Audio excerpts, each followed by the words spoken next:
Fala galera, meu nome é André Schmidt, jornalista do blog do Garone, há 11 anos trazendo matéria, conteúdo, informação sobre o Vasco. Estou começando agora aqui no YouTube, então dá uma moral, se inscreve aqui no canal, deixe seu gostei para a gente poder falar de Vasco aqui, beleza? Bom, a semana começou agitada em São Januário, como sempre costuma ser, votação do Conselho para abertura de sindicância para investigar possíveis erros da administração de Campelo no gerenciamento financeiro. Acabou que não foi aberta a sindicância, o Campelo conseguiu 10 milhões de empréstimo para poder acertar as contas do clube. No meio do dia chegou a ter a possibilidade de renúncia dele do cargo, porque se fosse aberta a sindicância teria que ter uma investigação, ia dar uma paralisada no clube, ou seja, o Vasco na lanterna do Campeonato Brasileiro, meio de temporada e com situação indefinida até de presidente. Anunciou recentemente o Vanderlei Luxemburgo como treinador, vem passando por reformulação do elenco e quase que passa novamente uma reformulação agora de presidente. Mas no meio disso tudo, o Vasco apresentou o novo diretor executivo de futebol. Trata-se do André Mazzuco, de 40 anos de idade. O cargo estava vago desde a demissão do Alexandre Faria, mais de um mês ali. Até acho que o Vasco deveria ter anunciado primeiro o diretor executivo para depois anunciar o técnico, para ver uma hierarquia ali. O Vasco não tem vice-presidente de futebol, quem vem ocupando a pasta é o Campelo, então viria ali vice-presidente de futebol, diretor executivo, ou como preferir chamar, diretor de futebol, e depois sim a comissão técnica, mas o Vasco fez o inverso, anunciou primeiro o treinador e agora anuncia o diretor técnico.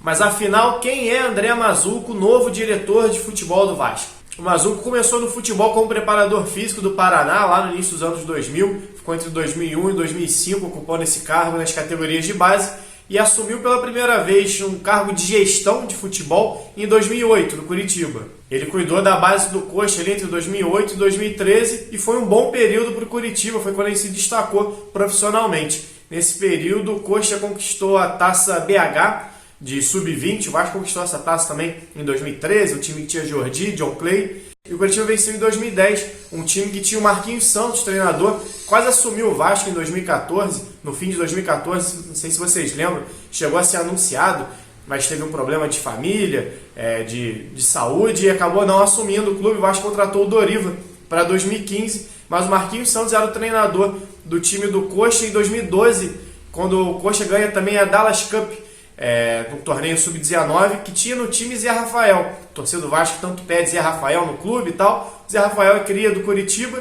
e passou pelas divisões de base exatamente na época em que o Mazzuco estava cuidando da base e conquistou essa Dallas Cup, vencendo o Manchester United na decisão.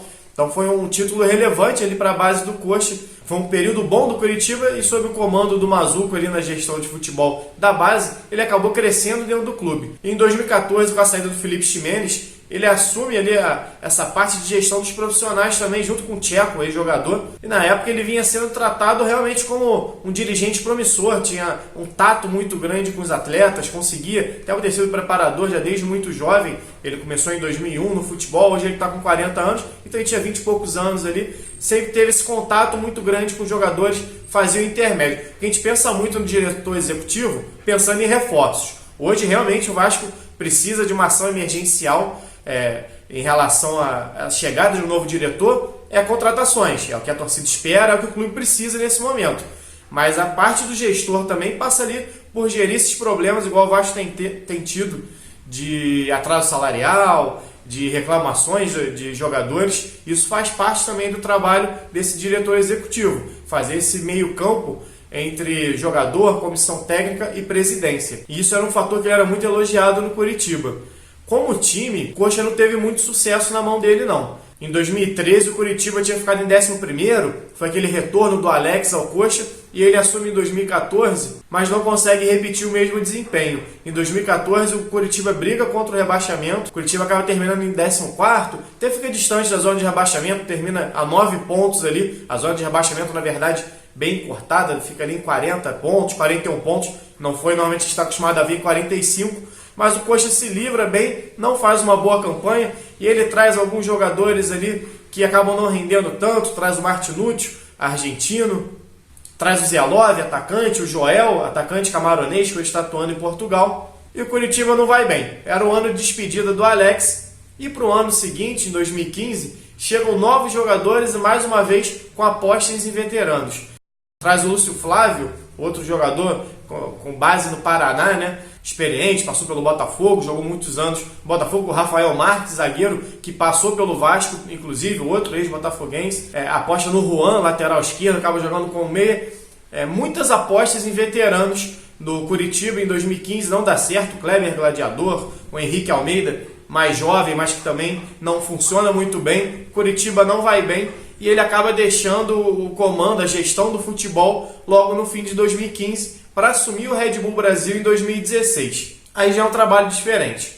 O Red Bull não é um clube da primeira divisão, é um clube que joga, que monta uma equipe mais para disputar bem o Paulista e negociar jogadores ali. No início é um clube empresa, não sei se pode dizer se esse termo, acho que clube empresa não pode no Brasil, mas é diferente o tipo de gestão do futebol.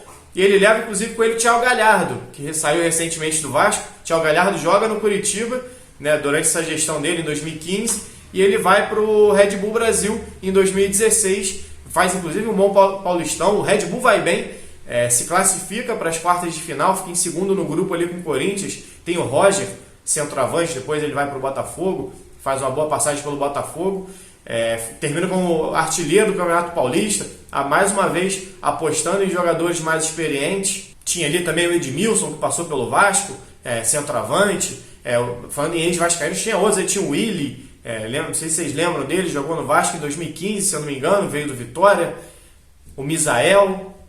O Red Bull faz um bom Paulistão, ele permanece para 2017, mas em 2017 o resultado é outro. Com o time já desmontado ali, já perde essas principais peças. Galhardo já tinha ido para o futebol japonês, o Roger tinha ido para o Botafogo. Ele tenta remontar um time, contrata outro ex-vascaíno, o Elton, outro centroavante, mais um jogador experiente, muita aposta em jogador experiente, como eu disse aqui antes. Mas o desempenho é diferente, acaba ficando em terceiro no grupo de 4 ali, ficando atrás de São Paulo e Linense, não se classifica e ele acaba deixando a gestão também do futebol do Red Bull Brasil pouco tempo depois.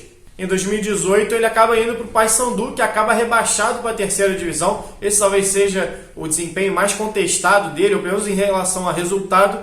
Não dá certo a passagem dele pelo Paysandu, dura muito pouco. O time do Paysandu era um time frágil ali, tinha com exceção do Bergson no ataque, realmente não conseguiu montar um bom elenco.